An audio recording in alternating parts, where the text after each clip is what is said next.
चलो बाबू आते हैं कि नहीं, बता दिए जाए क्वेश्चन परीक्षा में जो आया था। जाओ जाओ जाओ, चलो देखते हैं। क्वेश्चन था पहल का कि भीमराव अम्बेडकर किसके प्रोत्साहन पर उच्चतर शिक्षा के लिए न्यूयॉर्क गए थे? तो बड़ौदा के नरेश, बड़ौदा के नरेश के द्वारा। दूसरा का प्रश्न है कि द अनटचेबल्स किनकी रचना है?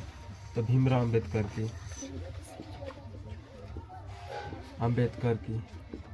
अम्बेडकर जी का। अगला क्वेश्चन है कि 20 के दांत शीर्षक पाठ किस कहानी संग्रह से लिया गया है? तो 20 के दांत से लिया गया है। 20 के दांत से लिया गया है। चौथा प्रश्न है कि सशक्त कथाकार अमरकांत का जन्म किस वर्ष हुआ था? तो 1925 में हुआ था बउआ। मिलाते चलिएगा आप लोग अपना अपना। अगला प्रश्न है कि यह किसने कहा कि 11 रुपये साड़ी के खूंट से निकलकर यही चारपाई पर रखे? किसने कहा था बउआ? तो रिश्तेदार की पत्नी ने। किसने कहा था बउआ? पत्नी ने। कोई नहीं बोलेगा।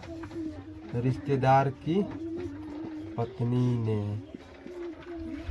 अगला प्रश्न है कि लेखक रामविलास शर्मा को किस रचना पर साहित्य अकादमी पुरस्कार मिला? तो बड़े भाई।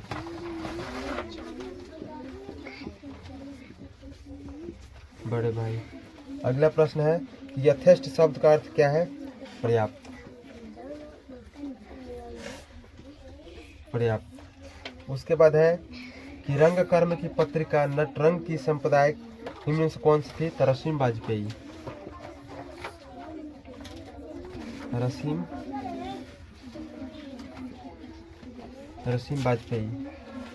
अगला प्रश्न है वो देखेंगे हम लोग, रसीम वाजपेयी। कि पंडित बिरजू महाराज कानपुर में कितने साल रहे? तो 3.5 साल।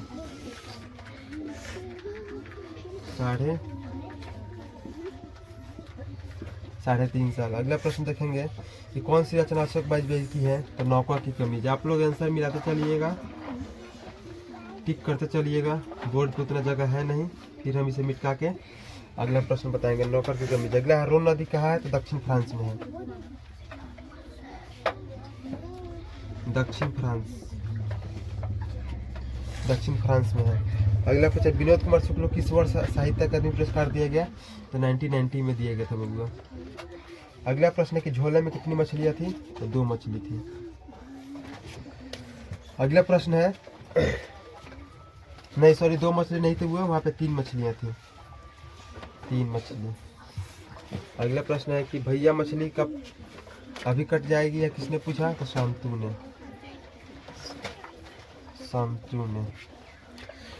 ने पूछा था। यहाँ से प्रश्न नहीं दिखाई दे रहा है, तो इसके यहाँ मिटा के यहाँ लिख दे रहे हैं 1990। यहाँ पे 3, यहाँ पे संतू ने।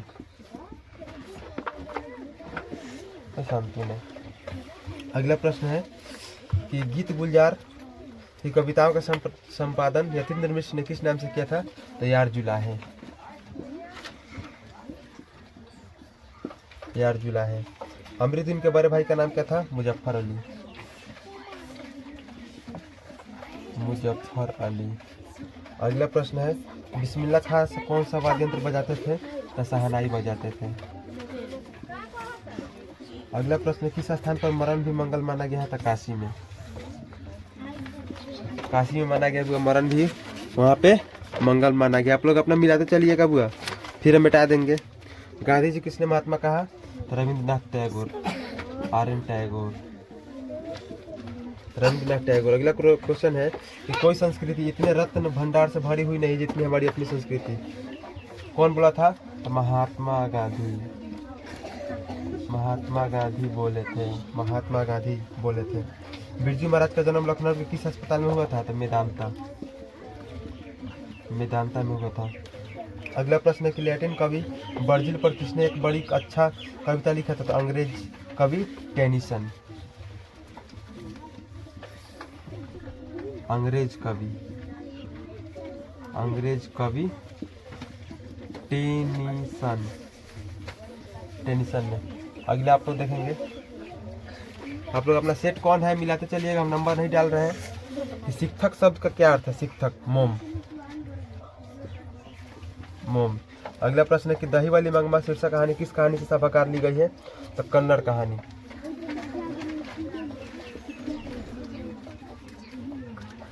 कन्नड़ कहानी।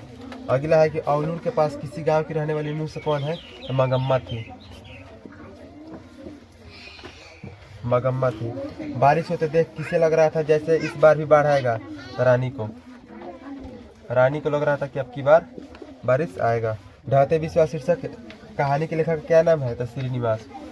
बच्चों को हम बहुत बार बताए थे कि ये पाठ का नाम और लेखक का नाम याद करके जाएं, बहुत ही शानदार तरीके से हल लिखाएगा। अगला क्वेश्चन है कि 3 गोरे निष्कात डॉक्टरों ने एकमत होकर मंगू के पागलपन का क्या निदान किया? तो इलाज संभव है, इलाज संभव है, इलाज संभव है। अगला प्रश्न, मंगू किस समय से पागल था? तो जन्म से।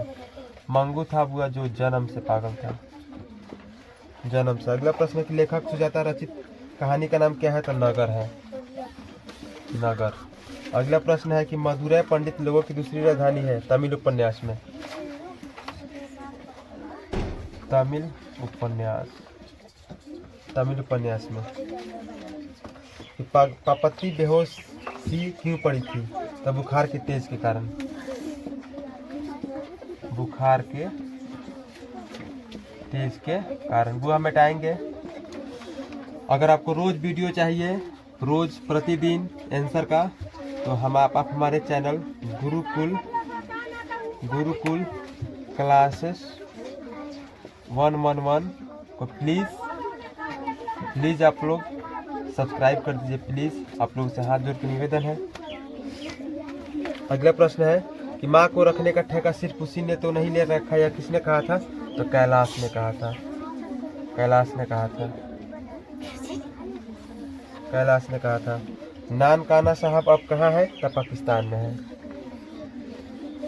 पाकिस्तान में, पाकिस्तान में है। अगला प्रश्न है बबुआ, आप लोग ध्यान से देखिएगा कि सोहेली किनकी रचना है? तो गुरु नानक की। सोहेली किनकी रचना है? तो गुरु नानक की। हल्ला कोई नहीं करेगा, जिसका आवाज अगर आ गया तो सोच लेना, किसी को छुट्टी नहीं मिलेगा। गुरु नानक की। सिखों के 5वें गुरु कौन थे? तो गुरु अर्जुन देव,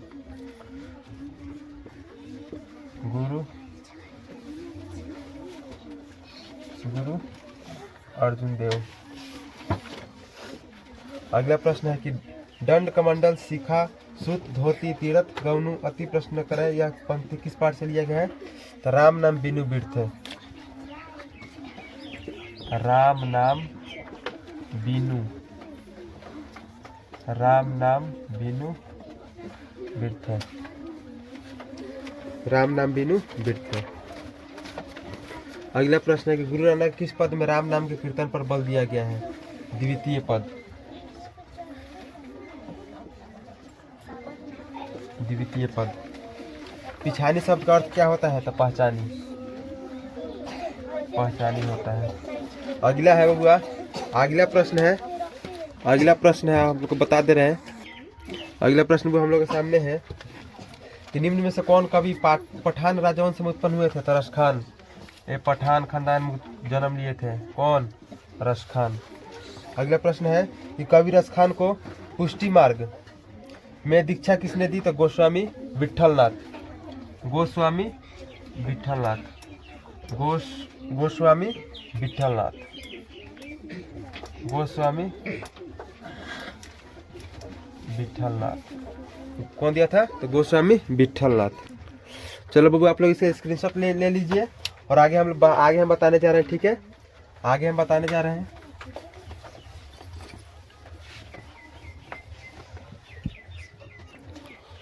प्रश्न बाबू अगला देखेंगे कि किनकी रचना से मुग्ध होकर भारतेंदु हरिश्चंद्र ने कहा था, इन मुसलमान हरिजन पे कोट्टीन हिंदू बाड़िए? रश खान की। कौन कहा था? तो रश खान। अगला प्रश्न, कवि घनानंद का जन्म किस वर्ष हुआ था? तो 1689 में हुआ था, आप लोग टिक कर लीजिएगा बबुआ। घनानंद किसके सैनिकों द्वारा मारे गए थे? तो नादिर शाह के। नादिर शाह, नादिर शाह। अगला प्रश्न है कि भारत सौभाग्य नाटक किसकी रचना है? तो बद्री नारायण चौधरी। बद्री नारायण चौधरी। अपना जो भी सेट है खोज खोज के आंसर टिक मार लेना है। बद्री नारायण चौधरी प्रेमघन। अगला है कि मनुज भारती देखी को सकत नहीं पहचान, यह पंक्ति किसकी है? तो स्वदेशी की। स्वदेशी की है। अगला पेज है कि बद्री नारायण चौधरी प्रेमघन ने किस मासिक पत्रिका का संपादन किया? आनंद कांदाबिनी। आनंद कादम्बिनी। आनंद कादम्बिनी। कौन कहता? आनंद कादम्बिनी। आनंद कादम्बिनी। अगला प्रश्न है बबुआ, अगला प्रश्न है कि ग्राम्य किनकी रचना है? तो सुमित्रानंद पंत की। सुमित्रानंद पंत की। अगला प्रश्न है कि सुमित्रानंद पंत के पिता का नाम क्या था? तो गंगादत्त। गंगादत्त पंत।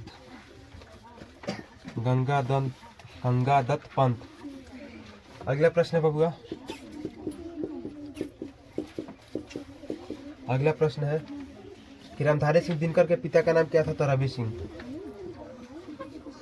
रवि सिंह। क्या नाम था? रवि सिंह। चिंता किसकी रचना है? तो चिंता सच्चिदानंद की है।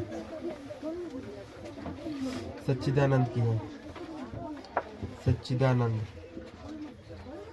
सच्चिदानंद की है। आगे हम लोग देखेंगे, अगला प्रश्न देखेंगे हम लोग कि दूर से ही कौन लाल करता है बबुआ? इस प्रश्न का आंसर आप लोग के सामने लिख दे रहे हैं, वृक्ष। वृक्ष। अगला प्रश्न है कि उसका ख खरगोश की खालिश बेचैनी में यह पंक्ति किस पंक्ति की है? तो अक्षर ज्ञान की है बबुआ। अक्षर ज्ञान। अक्षर ज्ञान की है। मेरे बिना तुम प्रभु शीर्षक कविता किसको संबोधित है? तो भक्त की। भक्त को। भक्त को। अंग्रेजी वाहन वसन वेश रीति और नीति, यह पंक्ति किस शीर्षक कविता की है? स्वदेशी। स्वदेशी की है। किसकी है? स्वदेशी की है। 56। एक ध्वनि जो दो व्यंजन के संयुक्त हो जाता है वह क्या कहलाती है? तो संयुक्त ध्वनि। क्या कहती है बबुआ? संयुक्त ध्वनि। संयुक्त ध्वनि। तेजी में लिख रहे हैं, अक्षर गड़बड़ा भी जाएगा तो आप लोग तेज विद्यार्थी हैं, आप लोग समझ जाएंगे। हम एक शब्द लिखेंगे आप लोग समझ जाएंगे। पंकज है। भ का उच्चारण स्थान कौन है? ओष्ठ है। कौन है? ओष्ठ है। अगला प्रश्न है कि उच्चारण में वायु प्रक्षेप की दृष्टि से सब व्यंजन के कितने भेद होते हैं? तो व्यंजन के बबुआ 3 भेद होते हैं। व्यंजन के कितने भेद होते हैं? तो व्यंजन के 3 भेद होते हैं। अगला जगदानंद शब्द का संधि विच्छेदन में से कौन है? तो जगत प्लस आनंद। जगत प्लस आनंद। निम्नलिखित में अशुद्ध शब्द कौन है? तो निम्नलिखित में अशुद्ध शब्द निर्विति है बबुआ। निर्विति। निर्विति। निर्विति है। कौन शब्द है? तो निर्विति है। अगला प्रश्न है कि एक निम्नलिखित में से कौन प्रश्नवाचक चिन्ह है? तो प्रश्नवाचक चिन्ह बबुआ ऐसा होता है, आप लोग ध्यान दीजिएगा। अगला प्रश्न है कि निम्न भाषा में किस भाषा को देवनागरी लिपि कहा जाता है? तो हिंदी को देवनागरी लिपि कहा जाता है। हिंदी को देवनागरी लिपि कहा जाता है। किसको? हिंदी को देवनागरी लिपि कहा जाता है। अगला क्वेश्चन हम समझेंगे कि व्यक्तिवाचक संज्ञा कौन है? व्यक्तिवाचक दीपावली है। कौन है? दीपावली है। अगला प्रश्न कि प्रवेश शब्द लिंग स्त्रीलिंग है कि पुल्लिंग है? तो बबुआ पुल्लिंग है। पुल्लिंग शब्द है। अगला प्रश्न है कि दाता शब्द का स्त्रीलिंग क्या है? तो दात्री होता है। क्या होता है? दात्री। दात्री होता है। अगला प्रश्न कि तत्सम शब्द कौन है? नीम, कुआं, आम्र, दूध। आम्र होता है। आम्र। अगला प्रश्न है कि भाग्यवान का स्त्रीलिंग रूप क्या होगा? तो भगवान का वो भाग्यवती हो गया। भाग्यवती, कुछ दान दे दो, भाग्यवती होगा। कारक के कितने भेद होते हैं? तो कारक के 8 भेद होते हैं। कारक के 8 भेद होते हैं। तो कर्ता कारक की विभक्ति चिन्ह क्या है? ने। कर्ता ने कर्म से, याद रखना, ने। वाक्य में क्रिया का फल जिस शब्द पर पड़ता है उसे क्या कहते हैं? तो कर्म कहते हैं। कर्म। कर्म कहते हैं। अगला प्रश्न है कि पेड़ से पत्ते गिरे या किस कारक का उदाहरण है? तो अपादान का। अपादान किसका है? अपादान का है। किसका है बुआ? अपादान का है। अगला प्रश्न हम लोग देखेंगे आगे कि सर्वनाम के कुल कितने भेद होते हैं? तो सर्वनाम के बाबू 6 भेद होते हैं। 6 भेद होते हैं सर्वनाम के। ऐसा ना हो कि कोई आ जाए, या सर्वनाम किसका है? तो अनिश्चयवाचक। किसका है? अनिश्चयवाचक। अनिश्चयवाचक किसका है बाबू? तो अनिश्चयवाचक सर्वनाम। अनिश्चयवाचक सर्वनाम। अनिश्चयवाचक सर्वनाम। अगला है कि जो संज्ञा और सर्वनाम की विशेषता बताए उसे क्या कहते हैं? विशेषण। क्या कहते हैं? विशेषण। विशेषण कहते हैं। शेर भर दूध या किस विशेषण का उदाहरण है? तो परिणाम बोधक विशेषण। परिणाम बोधक विशेषण। परिणाम बोधक विशेषण। परिणाम बोधक विशेषण। निम्नलिखित में से कौन वाक्य अशुद्ध है? तो हमारे प्रदेश की जनता शांत है। हमारे प्रदेश की जनता शांत है। अगला है कि तद्भव शब्द कौन है? तो मोर। अगला है कि बनावट के विचार से शब्द के कितने प्रकार होते हैं? 3। बनावट के विचार से शब्द के 3 प्रकार होते हैं। 3 प्रकार होते हैं। 3। अगले ऐसे शब्द जो शब्द के मेल से बनते हैं और जिन्हें खंड सार्थक होते हैं क्या कहलाते हैं? यौगिक शब्द। यौगिक शब्द कहते हैं। यौगिक शब्द उस शब्दांश या अवयव को क्या कहते हैं जो किसी शब्द के पहले आकर उसका विशेषण अर्थ प्रकट करता है? उपसर्ग कहते हैं बाबू उसको। उपसर्ग कहा जाता है। संग्रह शब्द में क्या संग्रह शब्द में उपसर्ग क्या है? तो सम है। सम है। आप लोग इसको स्क्रीनशॉट ले लीजिए, हम मिटाने जा रहे हैं इसको, फिर अगला बता रहे हैं। ठीक है, चलिए। तो ये बाबू इसका सब, उसके बाद सभी के आंसर लिख दिए हैं ताकि मोबाइल का चार्ज थोड़ा कम था, इसलिए। ये साप्ताहिक है, अनिय है, तत्पुरुष है, विशेषण पदबद्ध है। ये 3 रचना की दृष्टि से कितना वाक्य का भेद होता है। संयुक्त वाक्य है, कर्म कारक है, मैं खाना खा चुका तब वह आया। अवयवी भाव समास है, कामना है, सन्यासी है, असंभव, घबराना, महेंद्र, नमकीन, निरक्षर, संदिग्ध वर्तमान समूहवाचक, वैया। यहाँ पे खत्म होता है। जितना भी आप लोग आंसर टिक किए हैं, आप लोग ऑप्शन मिला के टिक करते चलिएगा। मतलब 4 ऑप्शन दिया होगा तो आप लोग इस चारों में से कोई सन्यासी ऑप्शन वाला देखिए, सन्यासी वाला ऑप्शन वाला आप मान लीजिए यहाँ पे सन्यासी है और यहाँ पे वर्तमान पे आप टिक लगा दी हैं। ऑप्शन ए में सन्यासी है, ऑप्शन डी आप टिक लगा लिए हैं। तो आप लोग ऐसे अपना गलत सही चूज कर लीजिएगा। आज रात का समय है, फिर अच्छा से पढ़ लीजिए और कल फिर अपना एग्जाम देने जाइएगा। ठीक है, और रोज आंसर 5 बजे 6 बजे रोज शाम को चढ़ जाएगा, टाइम सेट कर दिया जाएगा। लगभग 6 बजे तक 5 बजे तक आंसर आप लोग को मिल जाएगा। ठीक है।